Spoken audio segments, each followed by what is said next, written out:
There's an old adage in medicine, if I ever saw it, it ain't real. Hello, I'm Dr. Thomas Locke. I wanted to chat today about a very popular subject in the news and in our encounters with patients. And I've entitled this talk, Marijuana is Not So Innocent a Weed. Basically, we want to emphasize the relevance of not smoking marijuana when you're having aesthetic or cosmetic surgical kinds of procedures. But I need to highlight a few general concerns in preface. Now, people who use marijuana will have issues with heart rate, issues with elevation, or often issues with decreased blood pressure, depending on the individual. It can go up or down. We see people who use marijuana experiencing the same respiratory problems that people who smoke tobacco, normal smoke, I want to almost call that normal. The smokers who use tobacco have similar problems that people who smoke marijuana are now experiencing in greater numbers. There are few issues with the vaping that are unique to marijuana, recently attributed to the vitamin E derivative that's in the stuff that makes it possible to vape the THC. But these people have a unique lung injury that's worse than anything we see with tobacco smokers, except for the cancers.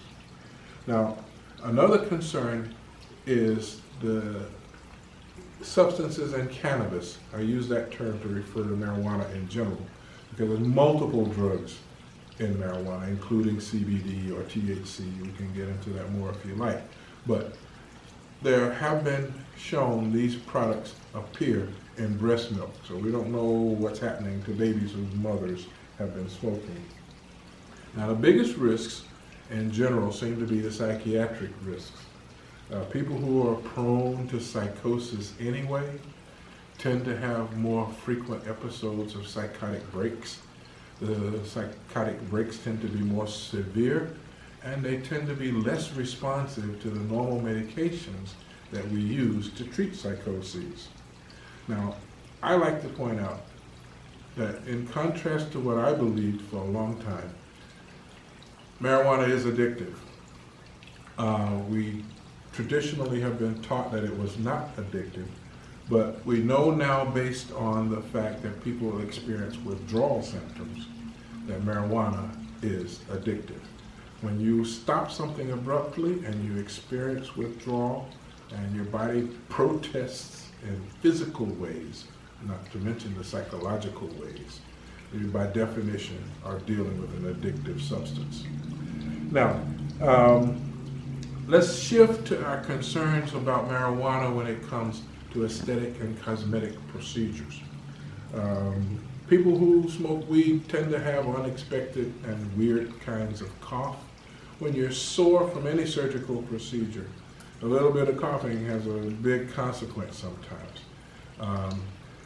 When you are using sedatives, or especially when you're using general anesthesia, which we don't do very much, the sedatives just don't work the same way in people who smoke marijuana. There tends to be a little more adverse response when they're coming out from under anesthesia, and it tends to be a blunted response to the various sedatives that we use to make the aesthetic and cosmetic surgical procedures pleasant.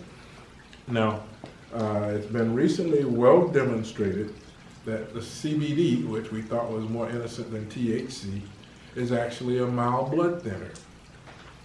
So even CBD has issues with increased bleeding when you have any kind of even minimally invasive procedures like we perform. So that's not a trivial consideration, and we've learned that the CBD or the THC or the weed or the marijuana or whatever form you're using it needs to be stopped at least a couple of weeks prior to any procedure. Now, another thing we have observed, and this commonly occurs in people who don't tell us all the medications that they're taking, but when you use marijuana and you're using prescription drugs, the most notably an unrecognized example being antidepressants. That there's a lot of drug interactions that tend to be made worse when you use sedatives or anesthetics. We mentioned tachycardia earlier, but heart rate is one of those things we monitor during our procedures to let us know when a person is experiencing discomfort or when a person is having an adverse reaction or if they need volume. And the response to the heart rate is altered by marijuana per se, and some of the useful indicators that we use to monitor and maintain people's status safely through a procedure would be altered by the presence of marijuana. Now, we've also seen a lot of people who are predisposed, and even people who are not predisposed, to conditions like asthma will have an increased need for bronchodilators after a procedure for reasons that are not well characterized, but it's been well demonstrated, and as I always say, if I ever saw it, it ain't rare. Now, the biggest challenge with aesthetic procedures and cosmetic surgical procedures in general is managing expectations. And people who smoke marijuana have very distorted perceptions of reality. And they set themselves up for more disappointment, more unhappiness, because it's a little difficult to deal with the almost paranoid type anxiety that occurs when they are in withdrawal from marijuana. So you educate them about what marijuana does, and you proceed with the procedure, and now they're in withdrawal at the same time they're recovering from a procedure. So the psychological issues are far-reaching, and I think we're learning more and more about it, but I think that's the area where we need to learn more and the area we need to give it the most attention, because that's the most negative consequence of the use of marijuana and people having aesthetic procedures. We'll do more about this down the road. I'll talk about the addiction part of it in a future recording. I'll talk more about other addictive drugs and concurrent use of marijuana. I'll talk about marijuana as a gateway drug, which I believe it is. All of that we'll put in another recording, but I'm out of time for today. So I thank you for your attention, and we look forward to sharing with you information in the future. We know you always have choices. It takes longer to do a fat transfer than it does to put in an implant, so it's a lot more work for the surgeon. It's usually done under general anesthesia.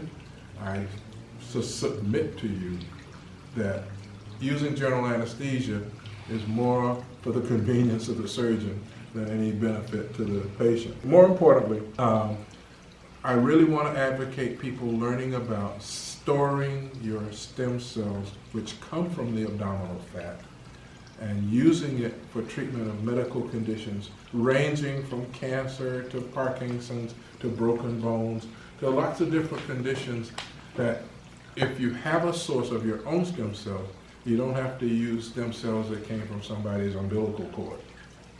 So we want to promote that more in a future recording. But for now, I want to thank you for your attention. We know that you have alternatives for your sources of information, but I thank you for making the wise choice.